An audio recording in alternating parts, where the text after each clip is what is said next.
Joining us now, Wyoming Senator John Barrasso. He will attend a closed briefing for the Foreign Relations Committee about the Benghazi attack a little later this afternoon. Senator, nice to have you back on the program.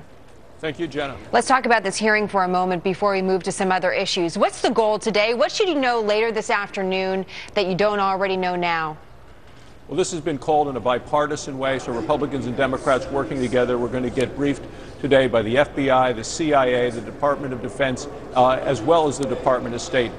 I think that this is something that could have been prevented, the murder, the death, the terrorist attack that affected 4 American heroes. And we're starting at the beginning. Is how is it that these folks on the ground asked for additional help back in March? In April, there was an attack. In June, there was an attack.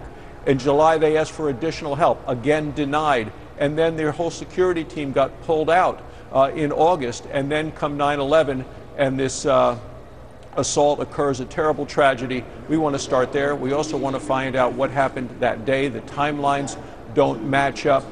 And then how information came out afterwards, the misleading representation by the UN ambassador when she went on 5 Sunday shows. We want to know what the president also knew, because he said the minute he found out about this, he gave the directive to make sure that our people in harm's way were protected. Who did he give that directive to, and what was done? So a lot of questions there. Let me zero in on one of them. You were talking about some of the misleading information that was given post this news breaking about the Benghazi terror attack.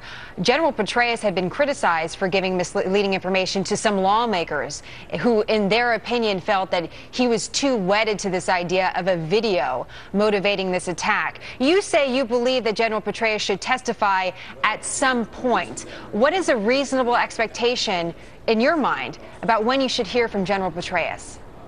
Well, today's briefing is the first of a number of briefings there's going to be. I would like to hear from him within the next week or so. There's so much to learn. He has just gotten back from a trip over there, but also what happened in a real-time version, because the American people have a right to know. We have ambassadors all around the world. We want to make sure that they're protected, that we have the kind of military protection for them if they need that, to protect them against terrorist attacks. And I think that General Petraeus could add significantly to our understanding. He was the man in charge at the time. We need to hear from him. All right, we'll see if that timeline of a week or so comes to fruition. You mentioned this is a bipartisan effort. This committee that you're on is about evenly divided between Republicans and Democrats. But I don't have to tell you this. This has really been pegged, the Benghazi investigation, as a Republican attack or a Republican investigation. What's your sense about where the Democrats on the committee stand, about what answers they really want to know? And are they matching your passion and the passion of other Republicans to get answers? Well, I think that now, the chairman of the Intelligence Committee, Dianne Feinstein, has come out very actively saying we need more information. But from the beginning, after that first briefing we had just a week and a half after the terrorist attack, Republicans really, and I was leading the way on this, I felt that there was a cover-up going on because they were so resistant and reluctant to give information, and the information that came out seemed to be contradictory and misleading. So I continue to want to get to the bottom of this, but more important than me, the American people need to know what happened. They need to know the truth, and they deserve to know the truth. So do you feel you have partnership with the Democrats on this committee and otherwise to get those answers? No, I do now, absolutely. Now that the election is over and people are focused really where the focus should have been from the beginning, on the terrorist attack, on those who had been killed and lost their lives, and how this could have been prevented, I think we have much more buy-in now from both sides of the aisle. Just a quick other question, too. Senator Kerry, the chair of the Foreign Relations Committee, apparently pushed to have this briefing.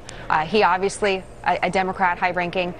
There's been numerous reports of him potentially taking the position of Secretary of State in the next couple of years of this administration. But now there's some new reports that potentially he could be the next Secretary of Defense. Your thoughts on that, Senator Barrasso? Would you support that? Well, I think that for the Secretary of State position, John Kerry would likely be easily confirmed in the Senate. They're also mentioning Susan Rice as somebody for that position. To me, she has been disqualified and actually disqualified herself by the statements that she made 5 days after the attack. You need somebody with sound judgment, willing to ask tough questions.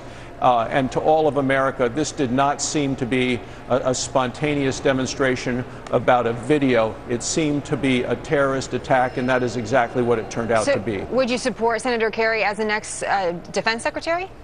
Let's see who the president nominates, and we'll go forward from there. But I believe that Senator Kerry would be confirmed by the Senate. Senator Barrasso, we look forward to hearing from you. I know this is the closed briefing, but an important start, as you mentioned, to a series of hearings over the next several weeks. Nice to have you back with us. We look forward to speaking to you again. Thank you, Jenna.